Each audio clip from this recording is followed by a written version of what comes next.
Hello students. तो आज हम करने जा रहे हैं चैप्टर 6 ट्राइंगल का बेसिक।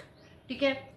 अ, आप लोग के एग्ज़ाम में काफ़ी कम टाइम रह गया, तो इसलिए मेरी कोशिश ये रहती है कि मैं बेसिक मतलब छोटे छोटे 5 से 10 मिनट के 2-3 वीडियोस के अंदर आपको पूरा बेसिक पूरा चैप्टर लेकर आ सकूँ। कोशिश करूँ कि आपको पूरा चैप्टर समझ में आ जाए और आपकी रिवीजन जैसे आप करना चाहते हो अगर 10-15 मिनट में, तो वो आपकी फटाफट हो जाए। इस ढंग से अपन बनाते हैं।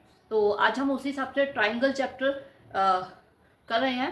ट्राइंगल चैप्टर में सबसे ज़्यादा जो चीज़ बच्चों को कंफ्यूज करती है वो क्या होती है? Similarities of triangle and congruent of triangle के बीच में डिफरेंस।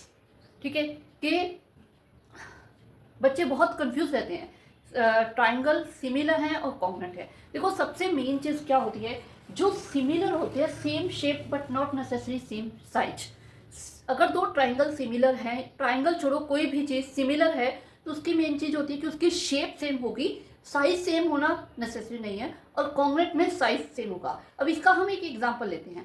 अगर दो सर्कल हैं, तो क्या कोई भी सर्कल ले लीजिए, कोई भी 2 3 4 5 कोई भी सर्कल ले लीजिए। अब उनकी शेप ऑलवेज एक सर्कुलर फॉर्म में ही रहेगी। ना तो कोई ऐसा सर्कल होगा, ना कोई ऐसा सर्कल होगा। ठीक है, वो ऑलवेज ऐसा ही रहेगा, यानी कि उसकी शेप ऑलवेज क्या है? सेम रहेगी। ठीक है, तो जितने भी सर्कल है वो सब सिमिलर हैं। क्लियर है कि जितने भी सर्कल्स होते हैं वो सब आपस में सिमिलर होते हैं। लेकिन वो कॉन्ग्रेंट, हर सर्कल कॉन्ग्रेंट नहीं हो सकता। अब ये सर्कल है, इस सर्कल का और ये सर्कल, ये दोनों सिमिलर हैं, लेकिन कॉन्ग्रेंसी में क्या होता है कि उनका साइज भी सेम होना चाहिए। ठीक है, शेप सेम नहीं, ओनली शेप सेम नहीं होनी चाहिए। शेप तो सेम होनी ही चाहिए, लेकिन उनका साइज भी सेम होना चाहिए। अब दो सर्कल का साइज सेम कब होगा? जब उन दोनों का रेडियस सेम होगा। ठीक है, तो रेडियस सेम होगा तभी वो दोनों कॉन्ग्रेंट हो गए। तो सिमिलर और कॉन्ग्रेंसी में डिफरेंस समझ में है कि जिनकी शेप सेम हो, यानी कि all squares are similar, but congruent है या नहीं है ये डिपेंड करता है उनकी साइड कितनी है। ठीक है, और दूसरी चीज, अगर दो ट्रायंगल सिमिलर होंगे तो corresponding angles are congruent. Congruency में भी यही है, कॉरस्पॉन्डिंग एंगल्स आर कॉन्ग्रेंट। यानी कि सिंपल बात है, कोई दो ट्रायंगल सिमिलर हो या कॉन्ग्रेंट हो, एक चीज पक्का है कि उनके जो कॉरस्पॉन्डिंग एंगल्स है वो सब इक्वल होंगे।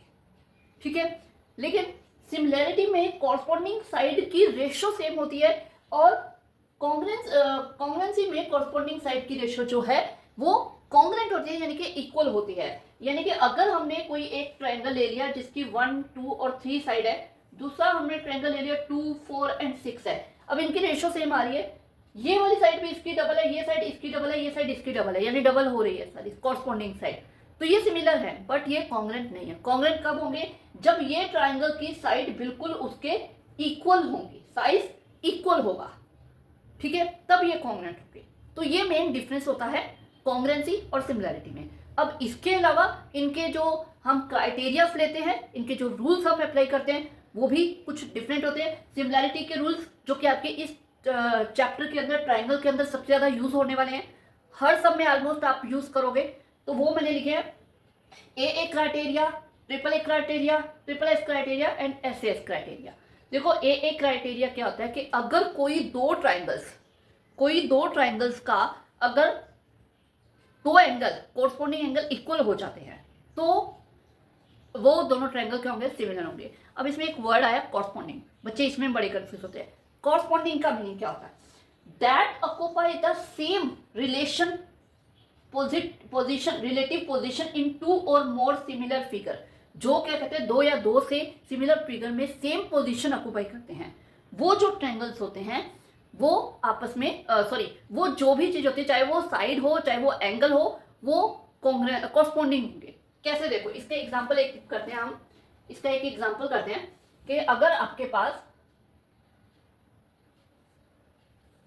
ये ए बी सी एक ट्राइंगल है, ठीक है, इसी तरह एक ट्राइंगल है कुछ ऐसा, ये दे रखा है ई डी एफ।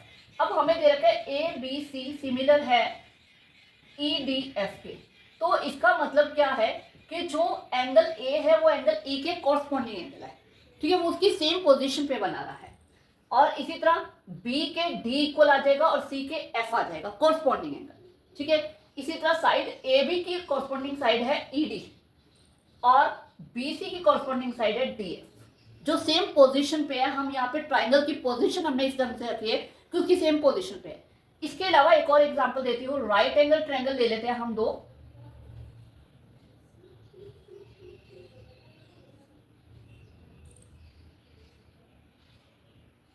ये हमारा राइट एंगल है, ठीक है। अब राइट एंगल के सामने वाली होती है हाइपोटेनियस। इसकी जो हाइपोटेनियस है वो इसके हाइपोटेनियस के ही इक्वल होनी चाहिए या उसके सेम रेशियो में होनी चाहिए। ये दोनों क्या है, कॉरस्पॉन्डिंग है, क्योंकि ये 90 के सामने वाली है। अगर यहाँ पे मैं 40 डिग्री एंगल ले लेती हूँ और यहाँ 40 ले लेती हूँ, तो आप देख सकते हो 40 और 90 के बीच की जो ये साइड है, यही साइड इसके 40 और 90 के बीच वाली साइड के इक्वल होनी चाहिए या वही उसके कॉरस्पॉन्डिंग होगी।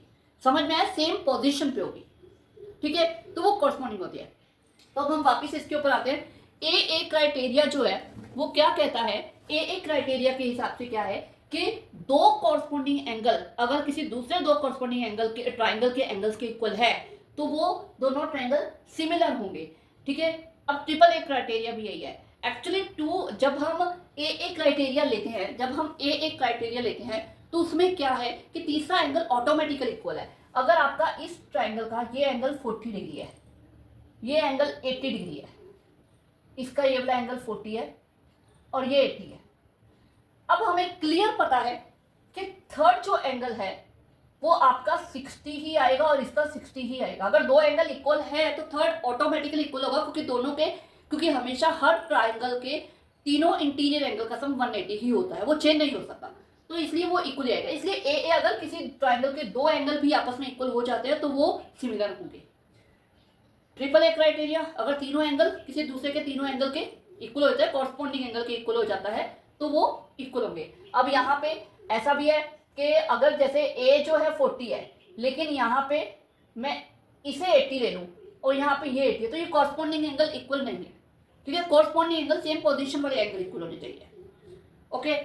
ट्रिपल एस रूल इसमें क्या होगा कि मैंने पहले भी बताया है कि सिमिलर ट्राइंगल्स में जो कॉरस्पॉन्डिंग साइड होती है उनकी रेशियो इक्वल होती है। तो यहाँ पे क्या है, जो कॉरस्पॉन्डिंग साइड होगी उनकी रेशियो इक्वल होनी चाहिए। अभी जैसे मैंने यहाँ पे 1 2 3 लिया था और 2 4 6 लिया था, तो ये इसकी रेशियो दिस बाय दिस, इन तीनों की रेशियो 1/2 थी। अगर मैं इनको नाम दे दूं ABC और इसे नाम दे दूं PQR, तो AB अपॉन PQ ये क्या आ रहा है 1/2। इसी तरह AC अपॉन PR ये आ रहा है 2/4 यानी कि 1/2, ठीक है। सेम इसी तरह BC अपॉन QR ये भी आ रहा है 3/6 यानी कि 1/2। सेम आ रहा है, रेशियो तीनों की सेम आ रही है। अगर तीनों कॉरस्पॉन्डिंग साइड की रेशियो इक्वल होती है तो वो दोनों ट्रायंगल सिमिलर होंगे bye triple S criteria. Clear, okay. तीसरा है एसएस क्राइटेरिया क्या है? एसएस क्राइटेरिया क्या है कि अब इसका ये है कि हम मोस्टली तो ये देखा जाएगा कि दो साइड की रेशियो इक्वल है और एक एंगल इक्वल है, लेकिन इसके साथ एक और चीज ध्यान में रखने वाली है कि अगर ये एंगल इसके इक्वल है तो इसी की दोनों साइड की जो रेशियो है वो इक्वल होनी चाहिए। ये 1 और 2 और ये 3 और 6 इन्हीं दोनों की होनी चाहिए। ऐसा नहीं यहाँ पे ये 3 और ये 6 ये आ रहा है, नहीं, आपको इसी एंगल के दोनों साइड की रेशियो इक्वल होनी चाहिए, तो बनेगा एसएएस क्राइटेरिया। क्लियर, ठीक है। इसी तरह अगर हम कॉन्ग्रुएंसी का देखें, कहीं कहीं यहाँ पे इस ट्रायंगल चैप्टर के अंदर कहीं कहीं यूज हो जाते हैं, तो उसके जो रूल होते हैं एक तो ट्रिपल एस रूल, ठीक है, एक एसएएस रूल, एएसए रूल, ठीक है, एंड आरएचएस रूल। ये 4 रूल हम यूज करते हैं, इसमें ट्रिपल ए या डबल ए रूल नहीं होता, ठीक है। इसका क्या कारण है, क्योंकि अगर किन्हीं दो ट्रायंगल के सिर्फ एंगल इक्वल होंगे, उसकी साइड्स इक्वल नहीं होंगी, तो उसका साइज इक्वल नहीं आएगा। वो दोनों सिर्फ सिमिलर होते हैं, यानी शेप सेम होती है, उसका साइज इक्वल नहीं होता। उसकी साइड्स की रेशियो इक्वल होगी लेकिन साइड्स इक्वल नहीं होंगी, ओके। तो अब इसमें ट्रिपल एस एसएस इनका मीनिंग क्या है? उसमें ट्रिपल एस का था कि तीनों साइड की जो रेशियो है वो इक्वल होगी, लेकिन यहाँ पे क्या है कि तीनों साइड इक्वल होनी चाहिए, तीनों कॉरस्पॉन्डिंग साइड इक्वल होनी चाहिए। अगर इसकी है 1 है, इसकी 2 सेंटीमीटर है, ये 3 सेंटीमीटर, ये 5 है, तो इसकी भी ये 2 ये 3 और ये 5 होनी चाहिए, इक्वल होगी, तब हम उसे ट्रिपल एस से कॉन्ग्रुएंट करेंगे। एस एस सेम वही सिचुएशन, कि दो साइड अगर इक्वल तो उनके बीच का एंगल इक्वल होगा, तो एस ए एस रूल बनेगा। दो साइड जो इक्वल है उन्हीं के बीच का एंगल, तो एस एस। ए ऐसे कि अगर कोई दो एंगल इक्वल है,